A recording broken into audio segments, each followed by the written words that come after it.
मोनू जी, मेरी पत्रकारिता की शुरुआत आज से लगभग 5 साल पहले हुई थी और 5 साल पहले आने का उद्देश्य जो मेरा था कि जो समाज में छोटी-छोटी बुराइयां हैं या कमियां खामियां हैं उन्हें दूर करने के लिए जो मेरे सामने होती थी, जहां मुझे लगता था कि मुझे आवाज़ उठाना चाहिए, तो एक प्लेटफॉर्म की मुझे आवश्यकता थी।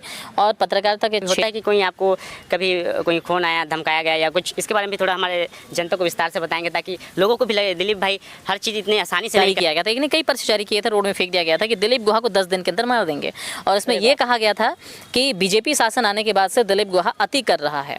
और वही आज बीजेपी के जो कार्यकर्ता ये बोलते हैं कि आप सरकार को बदनाम कर रहे हो और मुझे मारने की जो कोशिश कर रहे हैं या जो चाहते हैं वो बोलते हैं कि मैं बीजेपी शासन में बीजेपी का सपोर्ट करता हूँ, है ना। तो ये तो मुझे जान से मारने की धमकी नहीं मिलती, ऐसा कहीं नहीं है। मुझे बाकायदा पर्चा जारी करके जो है धमकी दिया गया था और उसके बाद से छोटी मोटी चीज़ें होती रहती है। विश्वास करते हैं और यही विश्वास जो है मुझे ताकत देता है कि मैं अगले दिन सुबह उठूँ और इस प्रकार की जो शिकायत आ रही है उन पर मैं काम करूँ और जो है उसे सॉल्व करने का पूरी कोशिश मैं करता हूँ। और मेरे जो अधिकतर जो है मामले हैं उसमें कार्रवाई होती है, काम होता है, लोगों को राहत मिलती है। तो सबसे बड़ा पावर मुझे कहाँ से मिलता है? जब बाढ़ की आपदा आई हुई थी बस्तर पे, तो आपने कई लोगों को बाढ़ शिविर में कुछ सहायता प्रदान की, तो मतलब सर आपका दिल इनसाइड कैसा है कि मतलब आप कार्य के साथ साथ लोगों की मदद के लिए भी हमेशा तत्पर रहते हैं, क्योंकि उसमें आर्थिक भी लगता है, पैसा भी लगता है, तो आप कैसे एडजस्ट करते हो क्योंकि इस काम के साथ साथ? क्योंकि मैंने अभी देखा आप हाल में एक कहीं पुलिया बना रहे हो, तो ये आए दिन वो बड़ा चर्चा में रहता है कि दिलीप गुहा पास कहाँ से पैसा आता है, कैसे में कर लेता है, तो इसके बारे में आप क्या कहना चाहिए? मैं हूँ मोनू सोनवानी, आप देख रहे हैं अपना बस्तर।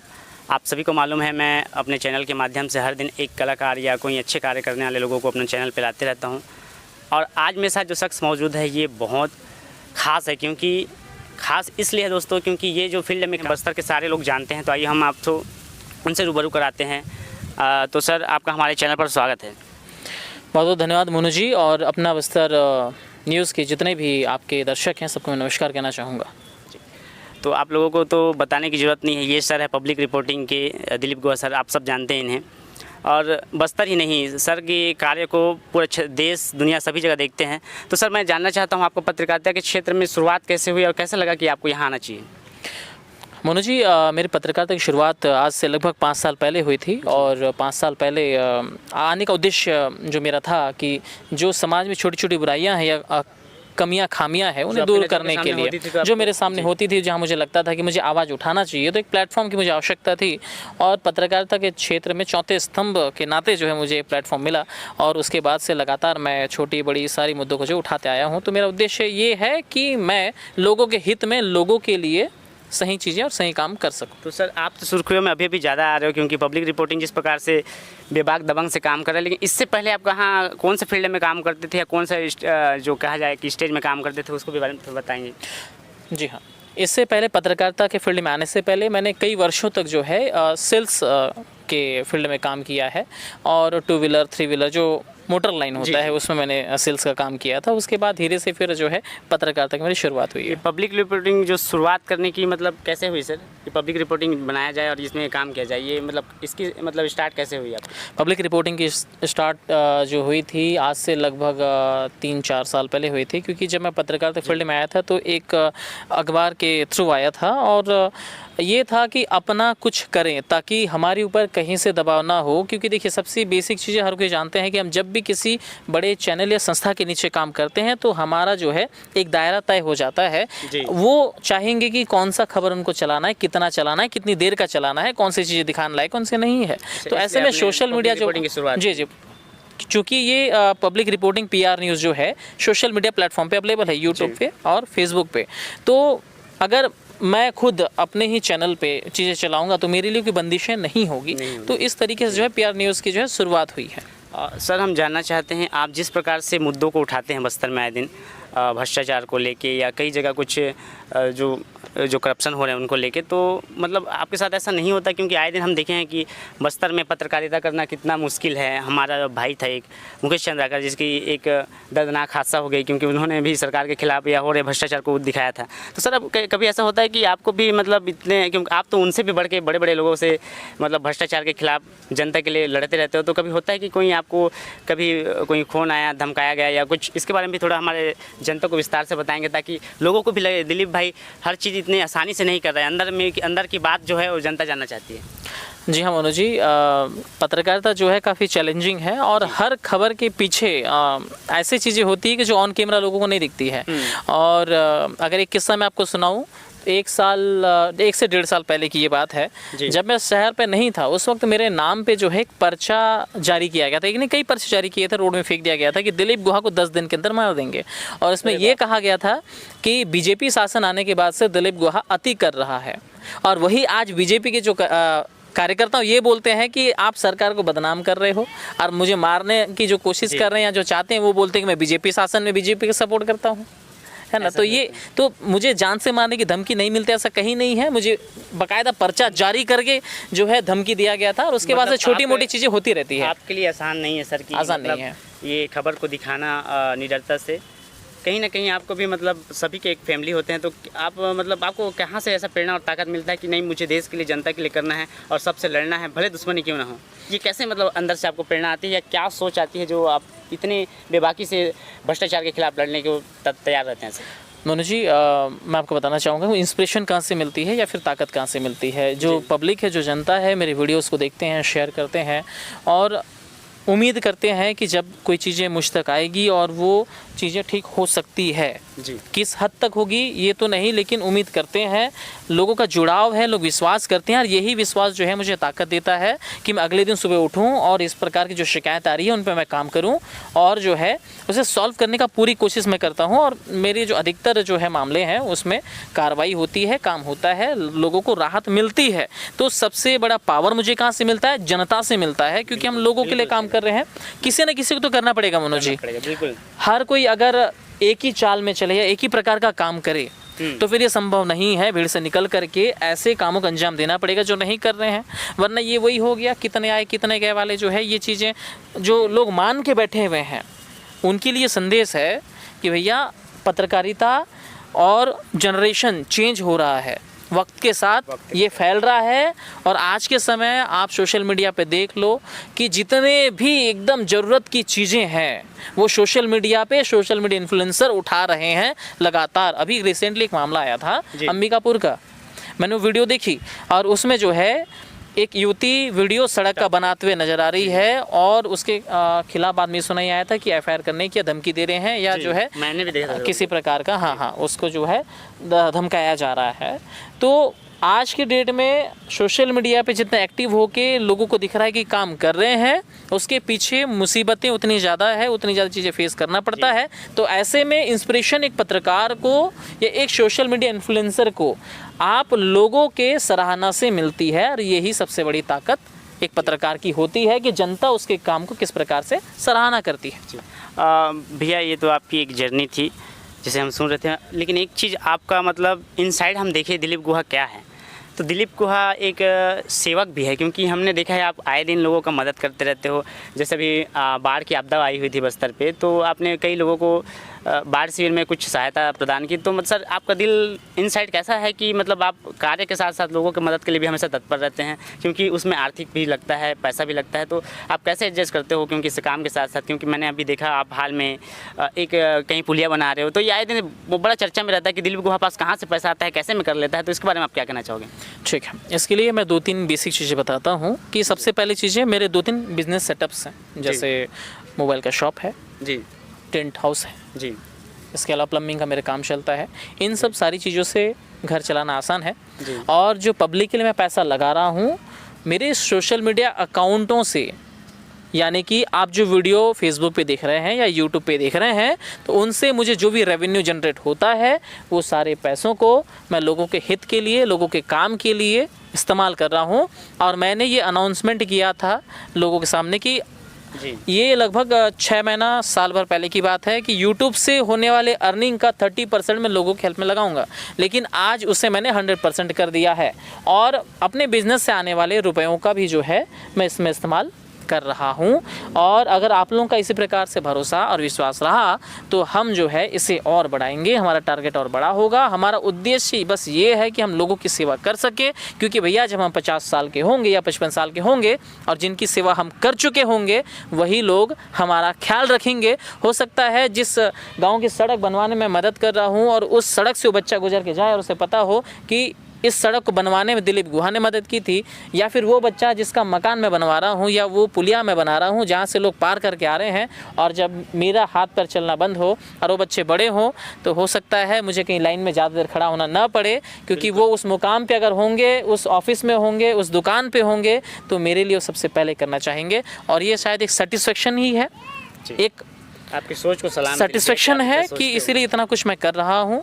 और बस ये है कि मैं वो व्यक्ति हूँ, अगर कभी कहानी सुनाने पे आऊँ तो काफ़ी लंबी जर्नी मेरी रही है। मैं वो व्यक्ति हूँ जिसने ऑटो भी चलाया है, जिसने शुरुआत अपनी काम की शुरुआत एक सिक्योरिटी गार्ड के तौर पे किया था।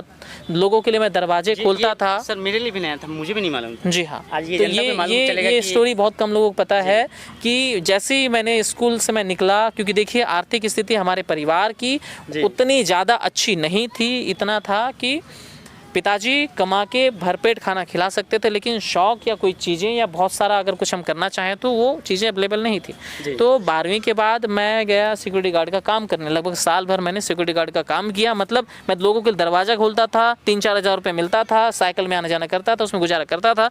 तो मैं लोगों से उनके दर्द को समझने में ज़्यादा जो है खुला महसूस करता हूँ कि मैं लोगों के दर्द को समझ सकता हूँ, क्योंकि मैंने वो सब चीज़ें झेली है। यहाँ तक ये जर्नी, यहाँ तक दिलीप गुहा आज के डेट में कहीं सोशल मीडिया पे वायरल हो रहा है, दिख रहा है, लोगों के पास पहुँच रहा है, लोग सम्मान कर रहे हैं, तो उसके पीछे एक लंबी जर्नी है। और मैं आप लोगों का दुख इसीलिए समझ पाता हूँ कि मैंने वो सब कुछ झेला है, सहा है, और वहाँ से सफलता सबको दिखती है, संघर्ष किसी को नहीं दिखती। जी मनोज, बिल्कुल आपने सही कहा। सर ये तो एक सवाल था, लेकिन एक मैं अपना पर्सनल सवाल आपसे करना चाहता हूँ। अक्सर लोग, मैं देखता हूँ कि लोग पत्रकारिता के क्षेत्र में जब नाम बन जाता है, जब नाम मार्केट में चल जाता है, जैसे मैं बात कर रहा हूँ बिहार के मनीष कश्यप, शायद आप उनको जानते होंगे। जी जी। तो वो भी जब एक समय में ऐसे ही चर्चित रहे आपकी ही तरह, मैं जब भी उनको आपको देखता हूँ तो मुझे उस समय का मनीष कश्यप याद आता है। लेकिन वो वक्त के साथ एक कहीं पार्टी में ढल गए, मतलब निष्पक्ष से दोस्तों मतलब पक्ष की ओर चले गए। तो कभी दिलीप गुहा के साथ देखने मिलेगा कि वो कभी पार्टी में भी जा सकते हैं? देखिए ऐसा कोई विचार तो ऐसा कोई विचार मेरा तो अभी नहीं है। और मनीष कश्यप की हम अगर बात करें तो उस वक्त जो कंट्रोवर्सी उनके साथ हुई थी, तो शायद उनके पास कोई रास्ता न रहा होगा उस पार्टी को ज्वाइन करने के लिए। जी बिल्कुल। अगर वो पार्टी ज्वाइन न करते तो शायद जो उनके विरोधी थे वो उनके ऊपर ज़्यादा हावी रहते और उनका जो है जेल से निकलने के बाद शायद चलना मुश्किल हो जाता, जो मेरा अनुभव कहता है। और रही मेरी किसी पार्टी में ज्वाइन करने की बात, देखिए अगर अच्छा काम करने के लिए किसी पार्टी में ज्वाइन करना ज़रूरी नहीं है। जैसे आज मैं जो आज जो मैं काम कर रहा हूँ, अगर मेरे गोल सेट हैं कि मुझे 50 मकान बनाना है, 50 पुलिया बनाना है, 50 रोड बनाना है, तो इसके लिए किसी पार्टी का सहारा लेने की आवश्यकता नहीं है। हम अपने आप को सक्षम बनाते हुए, लोगों को साथ में लेते चलते हुए हम जो कर सकते हैं, मैं जनता को आपके चैनल के माध्यम से यही संदेश देना चाहूँगा कि भैया आप अगर थोड़ी भी सक्षम है किसी की मदद करने में, तो बस एक हाथ आपको बढ़ाना है। अपने तरफ से जो हम कर सकते हैं वो प्रयास करना है, अपने तरफ से जो कर सकते हैं। बिल्कुल सर। इससे क्या होगा, हर जनता अगर इस चीज़ को जागरूक हो जाए कि थोड़ा थोड़ा करने लगे, राइट, तो बहुत हमारे समाज का बहुत बड़ा कल्याण। बस एक उदाहरण मैं देना चाहूँगा कि आपके मोहल्ले में गंदगी है, नाली साफ नहीं हो रहा है, हम दोष देते हैं कि फलाना निगम, फलाना सरपंच साफ नहीं कर रहा है। आपकी जहाँ तक बाउंड्री लगती है ना, वहाँ तक अगर आपने साफ कर लिया और आपके पड़ोसी ने उसकी जहाँ से बाउंड्री लगती है उसने साफ कर लिया ना, तो ये मतलब अपना कर्तव्य हम कितना कर सकते हैं। दिलीप गुहा अभी जो कर रहा है, जो उसके मतलब कंट्रोल में है, वो कर सकता है, वो जितना सक्षम है वो कर रहा है। मेरा कोई करोड़ों का प्रोजेक्ट नहीं है भैया, मेरे छोटी छोटी चीज़ें हैं। मुझे लगता है कि मैंने एक स्वरोजगार सहायता करके एक रील चलाया था जिसमें लिखा हुआ था कि दिलीप गुहा छोटे छोटे जो है ऐसे लघु उद्योग जो शुरू करना चाहते हैं, अपना खुद का काम चालू करना, सपोर्ट करेंगे। तो वो उद्देश्य मेरा ये था कि कोई युवती है, पढ़ी लिखी है, 12वीं पास है या कॉलेज की है, घर में बैठी हुई है, कमाने वाले घर में नहीं है, वो अकेला डिपेंडेंट है या उसके पिताजी हैं कमज़ोर हैं, मुश्किल से गुजारा हो रहा है, वो सिलाई करना चाहती है, तो हम मशीन प्रोवाइड करवाएंगे, रॉ मटेरियल प्रोवाइड करवाएंगे फ्री ऑफ कॉस्ट।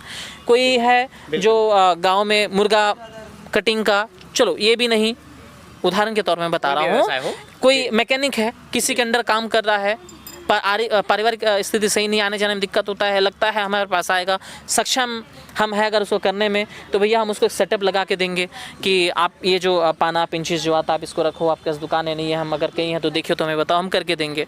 भैया हम जिसकी मदद अभी करेंगे आने वाले हमारे बुढ़ापे में वो मदद करेगा हमारी। बिल्कुल बिल्कुल सर। और ये उन सारे लोगों को करना चाहिए जो सक्षम है, चाहे वो दुकानदार हो, ठेकेदार हो, कोई भी हो। आप बस 5-7 लोगों को सशक्त करो और उसको ये बता दो कि भैया आप जब सक्सेस हो जाओ तो आप लोगों की मदद करना।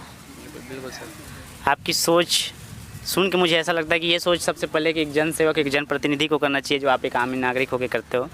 और आप जो मुद्दा उठाते हो शायद इसको ये सरकार को उठाना चाहिए, जो आप एक आम नागरिक होकर अपने प्लेटफॉर्म से उठाते हो। तो सर वीडियो को लंबा ना करते हो, मैं विदाई की ओर जाना चाहूँगा, लेकिन साथ में कुछ चीज़ जानना चाहूँगा आपको कि आप बस्तर को क्या देखते हो। एक 90s का बस्तर है, आज का बस्तर में कुछ बदलाव आया कि आज भी लोग अपने हक अधिकार के लिए लड़ना नहीं जानते बस्तर में? देखिए अभी भी जो है लोग पार्टी विशेषों से जुड़ करके अपने हक की लड़ाई लड़ना भूल चुके हैं। जब भी जो पार्टी शासन में आती है लोग उसका गुणगान करने लग जाते हैं, उसके सदस्य खास करके जो बहुत देखिए सरकार का आलोचना करना बिल्कुल नहीं चाहिए। हाँ, जबकि यही वो लोग होते हैं जब विपक्ष में होते हैं तो सरकार के विरोध में गांव-गांव गली-गली से निकल के आकर रोड में धरना प्रदर्शन करने बैठते हैं और हम उनकी कवरेज करने जाते हैं। लेकिन जब सरकार आ जाती है तो पता नहीं क्या होता है कि इनके विधायक नेता मंत्री बन जाते हैं, कोई भी पार्टी हो। तो ये लोग जो हो रहा है अच्छा हो रहा है, केंद्र में फलाना मंत्री फलाना नेता बैठा है बहुत अच्छा काम कर रहा है, लेकिन आज भी बस्तर का वो सड़क की मैं जिसकी रिपोर्टिंग कर रहा हूँ नहीं बना है। तब से नहीं बना, 60 साल पहले भी, अभी भी नहीं बना है। कौन बनाएगा? आप पूर्व सरकार थी उसको कोसते हो कि आप जो है इस सड़क को नहीं बना रहे हो, बनाओ। लेकिन आपकी सरकार आती है आप क्या करते हो? बिल्कुल सर। आप कहाँ चले जाते हो? फिर आपका विपक्षी पार्टी जो वो आके सड़क बनाओ बोलता है, आप लोग यही करते रह जाते हो। लेकिन वो लोग जो रोजी कमाते हैं, जो कूली भूती के काम में जाते हैं, जो धरना प्रदर्शन में नहीं जाते हैं, वो झेलते हैं उन चीज़ों को। लोगों को सर पार्टी भक्त बिल्कुल नहीं बनना चाहिए, देशभक्त तो सरकार किसी की भी हो 90s खुलकर आलोचना करना चाहिए, क्योंकि जो खुलकर आलोचना करते हैं वही देशभक्त। तो मोनू जी मैं यही कहना चाहूँगा 90s के बस्तर में आज के बस्तर में कोई ज़्यादा बदलाव नहीं है।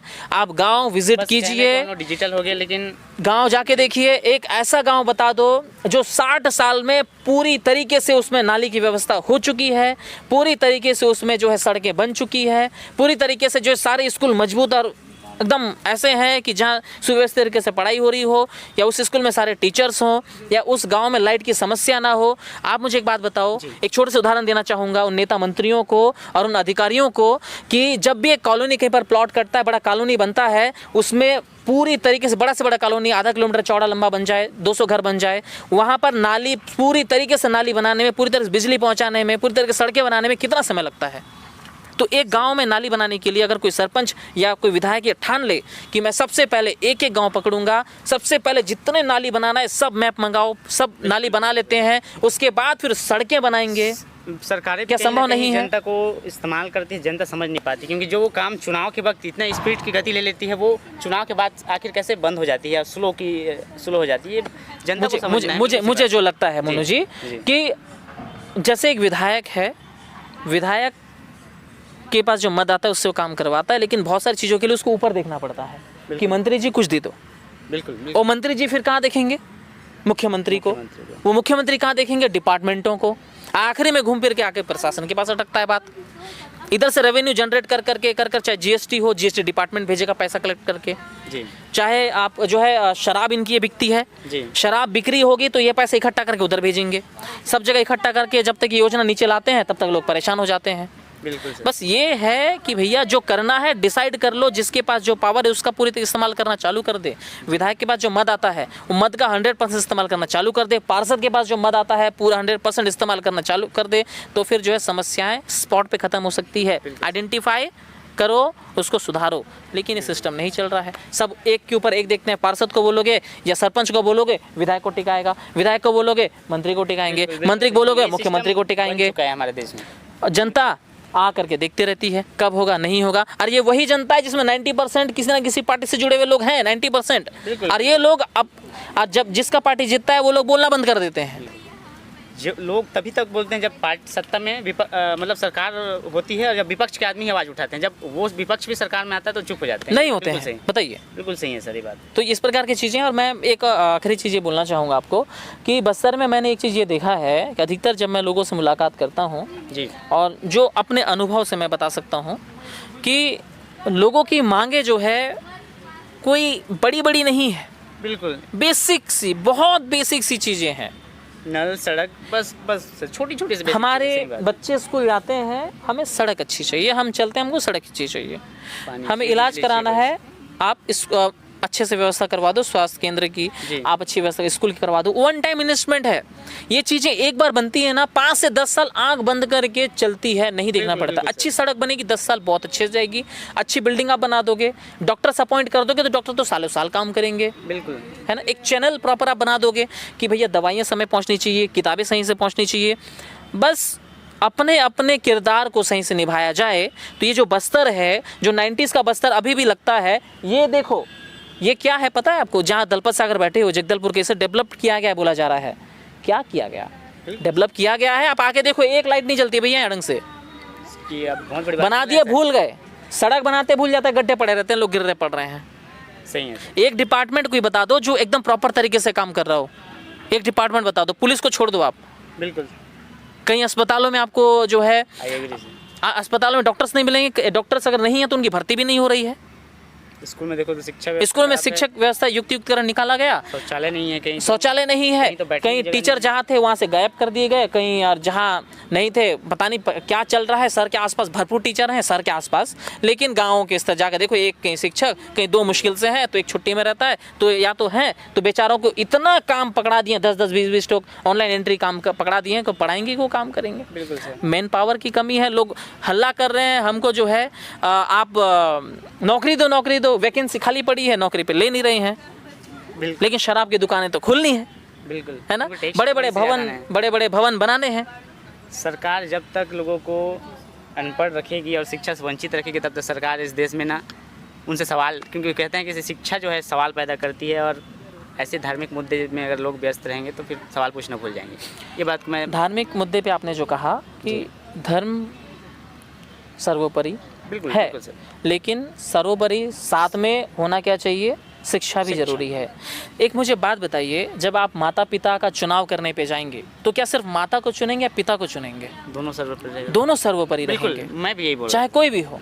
तो हमारे देश के लिए शिक्षा और धर्म दोनों जरूरी, दोनों महत्वपूर्ण है, दोनों की बराबर आवश्यकता है, क्योंकि जिस देश ने अपना धर्म छोड़ दिया वो कहीं का नहीं रहा, बिल्कुल। और जिसने शिक्षा को जो है छोड़ दिया वो तो फिर धर्म का भी नहीं रहा। लेकिन हमारे देश में होता ही क्या है कि लोग जब नौकरी मांगते हैं तो लाठी पड़ती है, और जब भगवान की ओर कांवड़ लेके जाते हैं तो उनके फूल बरसाया जाता है। तो मेरे कहने का मतलब है कि आप जैसे बोले माता पिता दोनों को सर्वोपरि मानना चाहिए, वैसे शिक्षा और धर्म दोनों को मानना चाहिए, लेकिन हमारे देश में होता क्या है कि टोटल विपरीत चलता है। देखिए, एक पक्षी मैं किसी चीज़ पे तो बोलूँगा नहीं, वरना निष्पक्षता मेरी फिर सवाल खड़े करेगी। लेकिन मैं यही कहना चाहूँगा मोनू जी कि जो लोग धर्म के लिए कर रहे हैं उनको करने दो, बिल्कुल। लेकिन जब स्कूल से एक बच्चा पास आउट होकर निकलता है, कॉलेज से निकलता है, तो मैं उन लोगों की ही बात करूँगा। फलाना आदमी के बोलने में फलाना ने किया उससे मतलब नहीं है। हमें पता है हमारा बेटा, हमारे बच्चे, हमारे भाई कॉलेज से पढ़ के निकल रहे हैं, तो उनको डिसाइड करना है कि करना क्या है। क्या कोई कुएं में कूद जाओ बोलने से कूद जाएंगे क्या? नहीं कूदते ना। तो आज के युवाओं को सबसे पहले ये देखना है कि हम अपने फ्यूचर में क्या करने वाले हैं। क्या हम किसी राजनीतिक पार्टी से जुड़ेंगे तो हमको नौकरी मिलेगी, या हमें राजनीति में अपना करियर बनाना है। और जिन लोगों को राजनीति में करियर बनाना है बिल्कुल 100% झोंक दीजिए, लेकिन उसके साथ में ये भी देखिए कि हर नेता का एक बिजनेस होता है, हर नेता का एक कोई ना कोई ऐसा पर्टिकुलर काम होता है जहाँ से उसकी इनकम जनरेट होती है। उसके बाद वो नेतागिरी करते हैं, क्योंकि जनसेवा करने के लिए आपको मजबूत होना पड़ेगा। लेकिन आज की युवा जो है सीधे स्कूल कॉलेज से कूदे के नेतागिरी करने पहुँच जाते हैं, लेकिन जब घर की आर्थिक स्थिति की बात आती है वो कमज़ोर होने लगती है, उस पर ध्यान नहीं देते हैं। और वो लोग फिर आगे चल के बोलेंगे पढ़ लिख के क्या हो गया यार, हमारा कुछ नहीं हो, तुम्हारा क्या होगा, तुम क्यों पढ़ोगे? समझ रहे हो? तो पढ़ो लिखो, नौकरी के लिए प्रयास करो, बिजनेस के लिए करो। जाते जाते लास्ट मैं अब इधर विदा लेना चाहता हूँ, क्योंकि वीडियो बहुत लंबा बन रहा है। तो मैं ये देखना आपसे एक जानना चाह रहा हूँ कि हमारे अभी बस्तर में, हमारे छत्तीसगढ़ में ये काम सही हो रहा है लोगों के हित में, या आपको कुछ और लगता है? लास्ट एक टिप्पणी देंगे और कुछ युवाओं को टिप्पणी देंगे, फिर हम विराम करेंगे। देखिए इस वक्त प्रदेश में जो सरकार है उसे लगभग आधा उनका समय काल होने वाला है, और ऐसे में जो है सबसे बड़ी अभी जो दिक्कत निकल के आ रही है सड़कों की है और स्कूल, ये दो चीज़ें बेसिक मुद्दा बना हुआ है। तो मैं उम्मीद करता हूँ कि सरकार जो इन चीज़ों पे विचार विमर्श करे, काम करे और लोगों के हित में काम करे, क्योंकि सरकार बनाई इसलिए जाती है कि वो जो है लोगों की समस्याओं को सुने और उसका समाधान करे। लेकिन इस वक्त जिस प्रकार से सोशल मीडिया पे चीज़ें आ रही है, जिस प्रकार की समस्याएं निकल के सामने आ रही है कि स्कूलें बंद होती है, शराब दुकान खुल रही है। बिल्कुल। अभी रिसेंटली एक मामला आपने ये मुद्दा गृह मंत्री के सामने भी गृह मंत्री सामने उठाया था जी। सड़कें खराब है, नहीं बनाई जा रही है, तो इन सब चीज़ों पे काम करना चाहिए। और अगर आप एक निष्कर्ष मुझे पूछे तो इस वक्त सरकार का काम मेरे समझ से थोड़ा सा परे चल रहा है। मैं एक चीज़ आपसे जानना चाहूँगा दिलीप भैया कि क्या इस देश में पैसे की कमी है कुछ काम करने के लिए या नियत की कमी है? क्या बोलना देखिए चाहोगे? पैसे की कोई कमी नहीं है जी, ट्रिलियन डॉलर इकोनॉमी हमारी है। बिल्कुल, बिल्कुल। और एक एक विधायक के पास इतना पैसा आता है कि वो चाहे तो साल भर में कई गाँव का उद्धार कर दे। अगर देखिए मैं ये बोलूँगा कि हमारा देश जो है जुगाड़ू तरीके से अगर काम करने जाए या कोई एक सरपंच भी जुगाड़ू तरीके से काम करने जाए ना, तो बहुत कुछ कर सकते हैं। अब मुझे एक बात बताओ, एक फंड आया आपका, अगर सीमेंट का ईंट है खरीदी करने में आपको 26 रुपये पड़ता है एक ईंटा, मैं अभी खरीदी करके बनवा रहा हूँ तो 26 रुपये पड़ता है। अगर कोई सरपंच दिमाग लगाए और एकदम काम करना ही चाहे तो भैया वो जो है 2 लाख इन्वेस्टमेंट करके 5 साल के लिए, मतलब वो उस गाँव पंचायत के लिए वो मशीन खरीद ले, ईंटा बनाने की मटेरियल मंगाए, तो जो है होलसेल रेट पे उसका मतलब लो कॉस्ट में उसके इतने ईंट बना सकता है, मतलब जिनका इस्तेमाल वो बड़े से बड़े निर्माण कार्य में अपने यहाँ पर कर सकता है जी। और उससे अगर वो ईंट बेच करके पंचायत को रेवेन्यू भी जनरेट कर सकता है भैया, बिल्कुल बिल्कुल सर, है ना। पंचायत एजेंसी है, मतलब कहीं ना कहीं नियत की ही कमी। आज के समय में पंचायत एजेंसी के रूप में काम करी तो कुछ भी कर सकती है, पैसे की कमी नहीं है, करना चाहे तो बहुत कुछ कर सकते हैं, पैसे की कमी कहीं नहीं है मनोज जी। जी बिल्कुल। तो ये थे हमारे बीच में दिलीप गुहा सर, जो पब्लिक रिपोर्टिंग के संवाददाता है। सर को तो काफ़ी चर्चित चेहरा है क्योंकि बस्तर में सभी लोग जानते हैं, और आई होप सर का जीवन के बारे में आप लोगों ने काफ़ी कुछ सुना जाना। तो साथियों, आपको विदा लेने से पहले मैं दिलीप भैया से एक लास्ट सवाल पूछना चाहता हूं सर, कि जाते हुए आप मेरे दर्शक को कुछ कहना चाहोगे तो सर? आप सभी दर्शकों को ये कहना चाहूँगा कि अपना बस्तर इनका जो चैनल है इससे जुड़े रहें, अच्छी चीज़ों के सामने लाते रहते हैं, और हमेशा ये कोशिश कीजिए कि आप अपने हिस्से का काम करते रहें, ताकि जब सब अपने हिस्से काम करना चालू कर देंगे तो समस्याएं कम होना शुरू हो जाएगी। जी धन्यवाद। आमचो बस्तर खूबे सुंदर। जय हिंद, जय भारत माता।